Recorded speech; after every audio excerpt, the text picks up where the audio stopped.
സമുദ്രതീരം കൂട്ടുകുടുംബം സന്ദർശിച്ച് കൊല്ലം government medical കോളേജിലെ വിദ്യാർത്ഥികൾ. കൊല്ലം ഗവൺമെന്റ് മെഡിക്കൽ കോളേജിലെ MBBS 2ാം വർഷ വിദ്യാർത്ഥികൾ പഠനത്തിന്റെ ഭാഗമായി ഫേസ് 2 പ്രോഗ്രാം കല്ലുവാതുക്കൽ സമുദ്രതീരം മതേതര വയോജന കേന്ദ്രത്തിൽ വെച്ച് സംഘടിപ്പിച്ചു. MBBS 2ാം വർഷ വിദ്യാർത്ഥികൾ സമുദ്രതീരം കൂട്ടുകുടുംബത്തിലെ അച്ഛനമ്മമാർക്കായി ഗാനങ്ങൾ ആലപിക്കുകയും നൃത്തങ്ങൾ അവതരിപ്പിക്കുകയും അച്ഛനമ്മമാരോടൊപ്പം കുറച്ചു സമയം ചെലവിടുകയും അവരുടെ വിശേഷങ്ങൾ ചോദിച്ചറിയുകയും ചെയ്തു. അച്ഛനമ്മമാരും വിദ്യാർത്ഥികൾക്കായി ഗാനങ്ങൾ ആലപിച്ചു.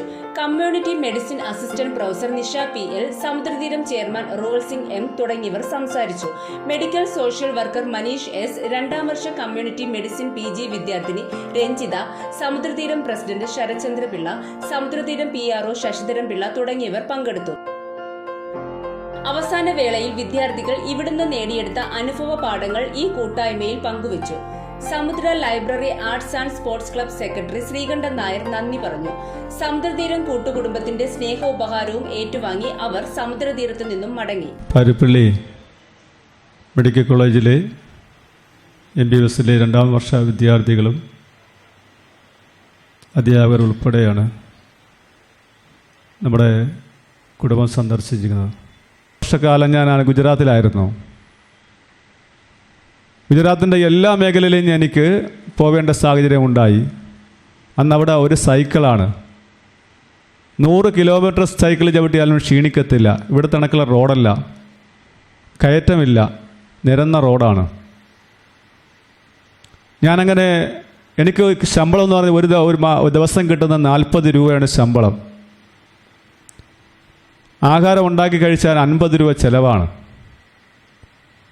ആ 40 രൂപയിൽ എനിക്ക് ഒതുക്കിക്കൊണ്ട് അവിടെ പണി പഠിച്ച് പൂർത്തീകരിച്ച് എൻ്റെ നാട്ടിലേക്ക് ഞാൻ വണ്ടി കയറി. ഇവിടെ വന്ന് പല ജോലികളും ചെയ്തു. ഒന്നും വിജയിച്ചില്ല. അവസാനമായി കൺസ്ട്രക്ഷൻ്റെ മേഖലയിലേക്ക് ഞാൻ ഇറങ്ങി.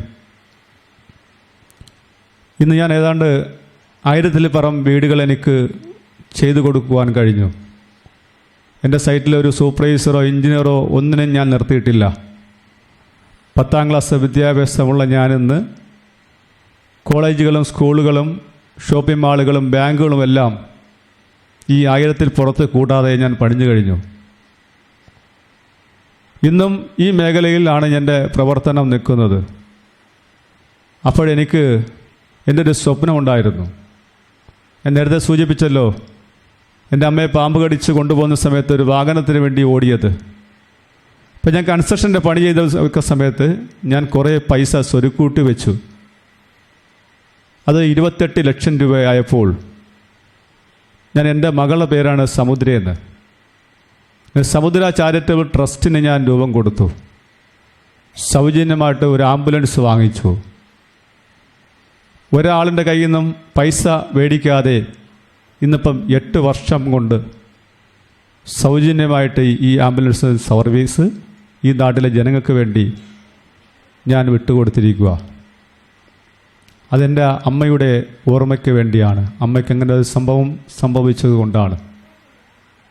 അടുത്തതായിട്ട് എൻ്റെ അമ്മയേക്കാൾ ഏറ്റവും കൂടുതൽ സ്നേഹമുള്ളത് എനിക്ക് അമ്മാമ്മയുടെ അടുത്തായിരുന്നു.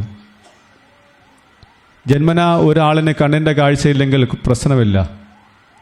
കാഴ്ചയുള്ളൊരു വ്യക്തിക്ക് കാഴ്ച പോകുമ്പോൾ ഉണ്ടാവുന്ന പ്രയാസം നിങ്ങൾക്കെല്ലാവർക്കും അറിയാം.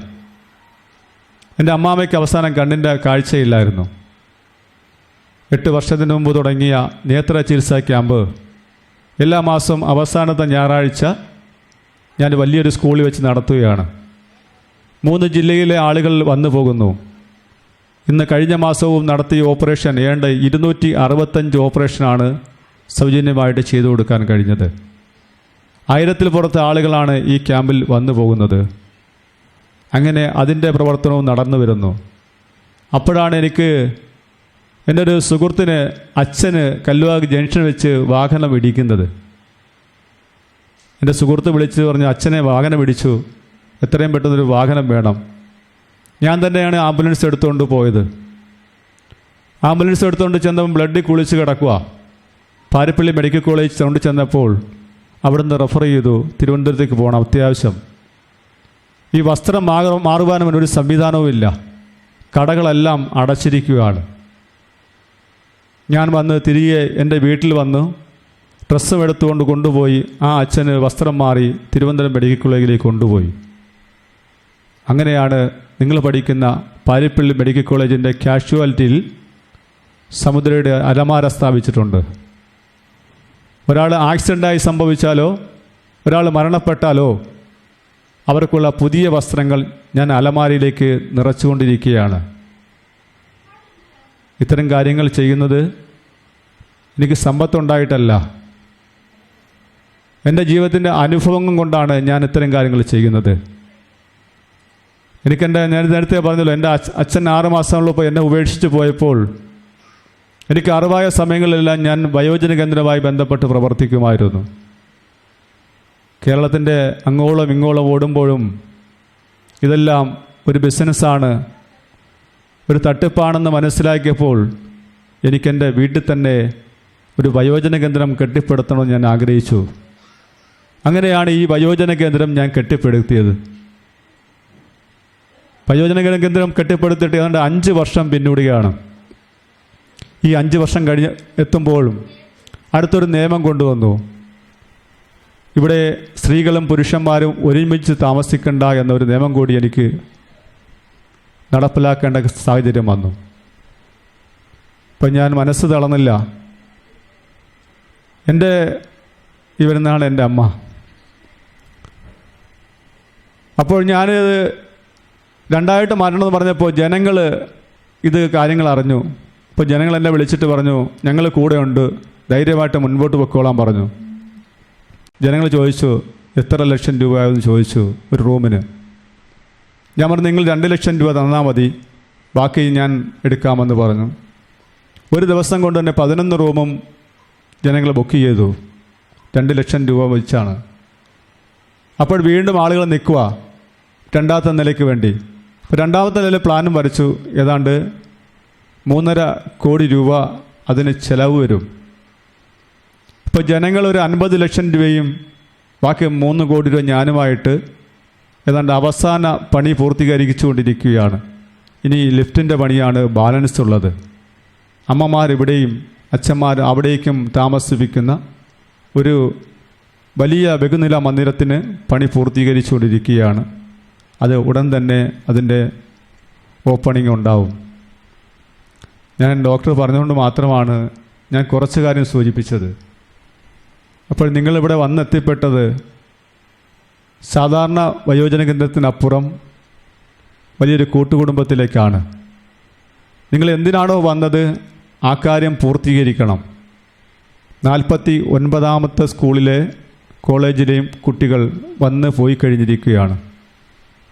ഞങ്ങൾ ഈ വയോജന കേന്ദ്രത്തിലെ പ്രോത്സാഹിപ്പിക്കുന്നില്ല, എന്നാൽ ഇതില്ലാതെ ജീവിക്കാനും പറ്റത്തില്ല. ഞങ്ങൾ സ്കൂളിലെ കുട്ടികൾ വന്നതിന് ശേഷം ഇവിടുത്തെ അച്ഛന്മാരും അമ്മമാരോട് സംസാരിക്കാനുള്ള അവസരം ഞങ്ങൾ കൊടുക്കുന്നുണ്ട്. ചില കുട്ടികൾ ഇവിടെ നിന്ന് പോകുമ്പോൾ ഈ മൈക്കിൻ്റെ മുമ്പിൽ പറയുമ്പോൾ നിറ കണ്ണുകളുമായിട്ടാണ് അവർ സംസാരിക്കുന്നത്. അവർ പറയുന്നത് ഒറ്റ വാക്കേ ഉള്ളൂ, ഞാൻ എൻ്റെ അച്ഛനെയും അമ്മയെയും ഇതുപോലുള്ള സ്ഥാപനങ്ങൾ ഉപേക്ഷിക്കില്ല എന്ന് പറഞ്ഞതിന് ശേഷമാണ് ഇതിൻ്റെ പുറത്തേക്ക് പോകുന്നത്. അത്തരം ഒരു കേന്ദ്രമായാണ് ഞങ്ങൾ ഇതിനെ മാറ്റുന്നതും കാണുന്നതും. ഇവരൊക്കെ ഒന്നിൻ്റെയും കുറവില്ല. ഇവരെ അങ്ങനെയാണ് ഞങ്ങൾ സംരക്ഷിക്കുന്നത്. അധികം സംസാരിച്ച് സമയം പാഴാക്കുന്നില്ല. നമ്മുടെ സ്റ്റുഡൻസ് എല്ലാം ഇവിടെ നിങ്ങൾക്ക് ഫ്രണ്ടിൽ പെർഫോം ചെയ്യാനായിട്ട് പല പരിപാടികളും എല്ലാം പ്രിപ്പയർ ചെയ്ത് വന്നേക്കുകയാണ്. നമുക്ക് അതിലോട്ട് കിടക്കാം. ഒരു കഥ പറയാം, ഈ പുല്ലാങ്കുഴലിൻ കഥ പറയാം. പുൽമേട്ടിലോ പൂങ്കാറ്റിലോ, പുൽമേട്ടിലോ പൂങ്കാറ്റിലോ, എങ്ങോ പിറന്നു പണ്ടിളന്നുണം ചിലമ്പൊലിക്കാറ്റേ ഒന്ന് ചിട്ടിയടിച്ചാട്ടേ, മഴ തുള്ളി തുള്ളിച്ചാട്ടേ, ഇടി മിന്നലെറിഞ്ഞാട്ടേ. മകരം മഞ്ഞാടയാൽ പൊതിയും പൂമ്പാറ്റയെ, കനവിൻ കണ്ണാടിയിൽ തെളിയും വാർത്തകളെ, മുത്തു നാളം വെക്കും നക്ഷത്രമല്ലേ ഞാൻ. നിലാവിൻ്റെ നാട്ടിലെ നിശാഗന്ധി പൂത്തല്ലോ കളിക്കൂട്ടുകാരനെ മറന്നുപോയോ മാനസമൈനെ വരൂ മധുരം നുള്ളി തരൂ. ആയിരം കണ്ണുമാ കാത്തിരുന്നു നിന്നെ ഞാൻ. എന്നിൽ നിന്നും പറന്നകന്നൊരു പൈങ്കിളി മലർത്തേൻ കിളി, പൈങ്കിളി മലർത്തേൻ കിളി. ആയിരം കണ്ണുമാ കാത്തിരുന്നു നിന്നെ ഞാൻ. എന്നിൽ നിന്നും പറന്നകന്നൊരു പൈങ്കിളി മലർത്തേൻ കിളി, മലർത്തേൻ കിളി. വന്നില്ലല്ലോ പ്രേമ ചകോരി ചകോരി ചകോരി. മഞ്ഞലയിൽ മുങ്ങിത്തോർത്തി മധുമാസ ചന്ദ്രിക വന്നു, നിന്നെ മാത്രം കണ്ടില്ലല്ലോ, നീ മാത്രം വന്നില്ലല്ലോ പ്രേമ ചകോരി ചകോരി ചകോരി.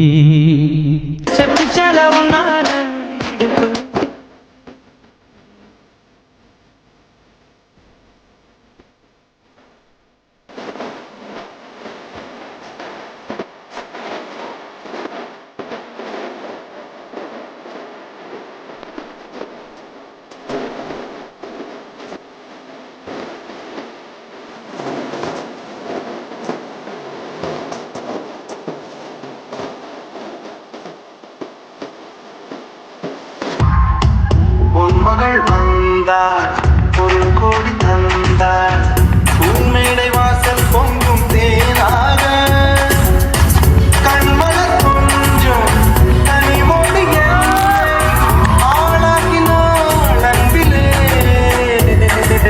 Every time I look into her eyes I get butterflies. I'm so glad she's with me and not other guys. I like to see another try but she's my wife. Yeah, yeah, I'm living a high life. Mutukau sirikum nilati tikkum ninai pai pidai kum. Mutukau sirikum nilati tikkum ninai pai pidai kum. ഉണ്ട് കനനാത്തെ വെള്ളം കുടിക്കാനോ ജലല്ല അപ്പോൾ പറയുന്നു. സാറിന് ഒരുപാട് നന്ദി അറിയിക്കുന്നു. അപ്പം സാറിന്റെ കൂടെ ഇവിടെ ഞാൻ വന്നപ്പോൾ കുറേ മുഖങ്ങൾ അങ്ങോട്ടും ഇങ്ങോട്ടും ഓടി നടക്കുന്നു. ഇവിടുത്തെ പരിപാടികളൊക്കെ നന്നായിട്ട് നടത്താൻ വേണ്ടി ഞങ്ങളെ സ്വീകരിക്കാൻ വേണ്ടിയും മറ്റു ഓടി നടക്കുന്ന ഒരുപാട് മുഖങ്ങൾ കണ്ടു. അവരൊക്കെ ശരിക്കും ഒരുപാട് സന്തോഷം. ഇത്രയും പേര് ഇങ്ങനെ ഒരു ഇതിന് വേണ്ടിയിട്ട് സന്തോഷത്തോടെ മുന്നോട്ട് നിൽക്കുന്നു എന്നുള്ളതിൽ. അപ്പം അവർക്ക് എല്ലാവർക്കും ഞങ്ങളുടെ നന്ദി അറിയിക്കുകയാണ്. എൻ്റെയും എൻ്റെ ബാച്ചിൻ്റെയും ഒപ്പം കമ്മ്യൂണിറ്റി മെഡിസിൻ ഡിപ്പാർട്ട്മെൻറ്റിൻ്റെയും പേരിൽ എൻ്റെ നന്ദി അറിയിക്കുന്നു. അതോടൊപ്പം തന്നെ ഡിപ്പാർട്ട്മെൻറ്റും മാമിനും എല്ലാവർക്കും ഞങ്ങളെ കൊണ്ടുവന്നതിൽ ഞങ്ങൾ നന്ദി അറിയിക്കുന്നു. Thank you so much. ഒരു വലിയ റിക്വസ്റ്റ് ഞാൻ നിങ്ങളുടെ മുന്നിൽ വെക്കുകയാണ്. ഇവിടെ അച്ഛനമ്മമാർക്ക് വായിക്കുന്നവരുണ്ട്, അവർക്ക് വേണ്ടി ഒരു വായനശാലകൾ സജ്ജീകരിച്ചിട്ടുണ്ട്. അതിൽ പുസ്തകങ്ങളുടെ എണ്ണം കുറവാണ്. അതുകൊണ്ട് നിങ്ങൾ അവിടുത്തെ സ്റ്റുഡൻസിനും അധ്യാപകർക്കും കളക്ട് ചെയ്യാൻ കഴിയുന്ന ചെറിയ പുസ്തകങ്ങൾ, നിങ്ങളെ പഠന വിഷയങ്ങളായിട്ടുള്ള പുസ്തകങ്ങൾ ഭാവിയിലൊരു റെഫറൻസ് ലൈബ്രറിയായി മാറ്റണമെന്ന് ഉള്ളിൽ ആഗ്രഹമുണ്ട്. പക്ഷേ ഇപ്പോഴൊന്നും അത് നടക്കുന്ന കാര്യമല്ല. എങ്കിലും ഭാവിയിൽ ഒരു പക്ഷേ സമുദ്ര ചാരിറ്റബിൾ ട്രസ്റ്റിൻ്റെ ലൈബ്രറി പാരിപ്പള്ളിയിലും പരിസര പ്രദേശത്തുള്ള മെഡിക്കൽ വിദ്യാർത്ഥികൾക്കായാലും എഞ്ചിനീയറിംഗ് വിദ്യാർത്ഥികൾക്കായാലും റെഫറൻസിനായിട്ട് ഉപകരിക്കുന്ന ഒരു വലിയ ലൈബ്രറി ആയിട്ട് മാറ്റണമെന്നുള്ള ആഗ്രഹം ഉള്ളിലുള്ളതുകൊണ്ട് നിങ്ങളെ കൊണ്ട് കഴിയുന്ന പഴയ പുസ്തകങ്ങൾ, നിങ്ങൾ വായിച്ച് പഴകിയ പുസ്തകങ്ങൾ ഞങ്ങൾക്ക് തരാനുള്ള സന്മനസ്സുണ്ടാകണം. അതൊന്ന് കളക്ട് ചെയ്ത് വെച്ചിട്ട് അറിയിച്ചാൽ ഞങ്ങൾ നേരിട്ട് വന്ന് വാങ്ങിക്കൊള്ളാം, അല്ലെങ്കിൽ ഇവിടെ എത്തിക്കാം. എന്താണെങ്കിൽ നിങ്ങൾ തുടർന്നുള്ള അവസരങ്ങളിലും ഇവിടെ എത്തിച്ചേരണമെന്ന് അഭ്യർത്ഥിച്ചുകൊണ്ട് നിങ്ങളിവിടെ കമ്മ്യൂണിറ്റി മെഡിസിൻ്റെ ഭാഗമായിട്ട് ഇവിടെ എത്തിച്ച പ്രിയപ്പെട്ട ഡോക്ടർമാർക്കും സീനിയർ വിദ്യാർത്ഥിക്കും ഞങ്ങൾ പങ്കെടുത്ത ഓരോരുത്തർക്കും സമുദ്ര ചാരിറ്റബിൾ ട്രസ്റ്റിൻ്റെ പേരിലും ഈ ഓൾഡ് ഏജ് ഹോമിൻ്റെ പേരിലും ലൈബ്രറിയുടെ പേരിലുമുള്ള നന്ദി രേഖപ്പെടുത്തിക്കൊള്ളുന്നു.